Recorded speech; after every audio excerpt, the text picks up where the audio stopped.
Sa videong ito, tatalakayin natin ang pangyayari kung paano nagalit si Moses sa kanyang kababayan at kung paano sumamba ang bayan ng Israel sa Diyos-Diyosan mula sa banal na Biblia.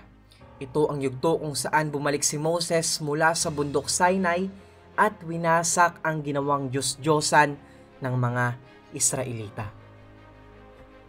Ang pagtanggap ni Moses ng kautusan.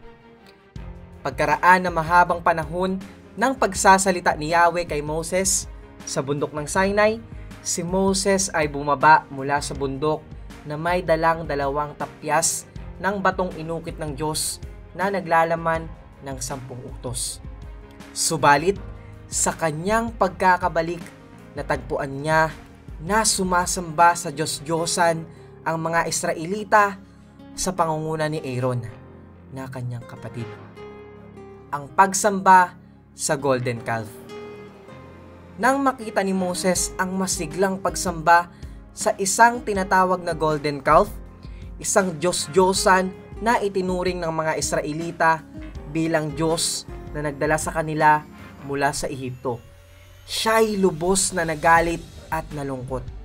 Nakakalimutan na ng bayan ang tunay na Diyos na nagligtas sa kanila sa pamamagitan ng mga kamanghamanghang himala. Ang pagmamakaawa ni Moses. Dahil sa galit ng Diyos, ipinakilala ng Diyos ang hangarin niyang lipulin ang buong bayan at gagawa na lang ulit ng bagong bayan ang Diyos. At papangunahan ulit ito ni Moses. Ngunit pinagtanggol ni Moses ang kanyang bayan. Ipinakita niya ang kanyang pagmamakaawa sa Diyos at pagmamahal sa kanyang kapwa.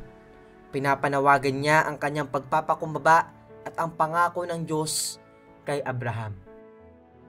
Ang pagtutuos ni Moses. Sa pagdating ni Moses sa ilalim, kanyang nakita ang kaguluhan. Sa galit, binasag niya ang 2 tapyas ng batong inukit ng Diyos.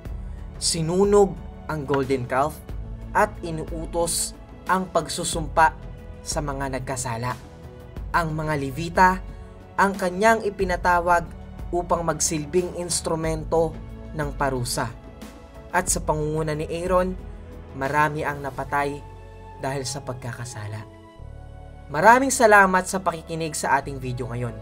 Ito'y isang mapait na yugto sa kasaysayan ng Israel kung saan nakita natin ang kanilang mabilis na pagkalimot at pagtatakwil sa Diyos. Huwag kalimutan mag-like, mag-subscribe, at i-click ang notification bell para sa iba pang kwento mula sa banal na Biblia.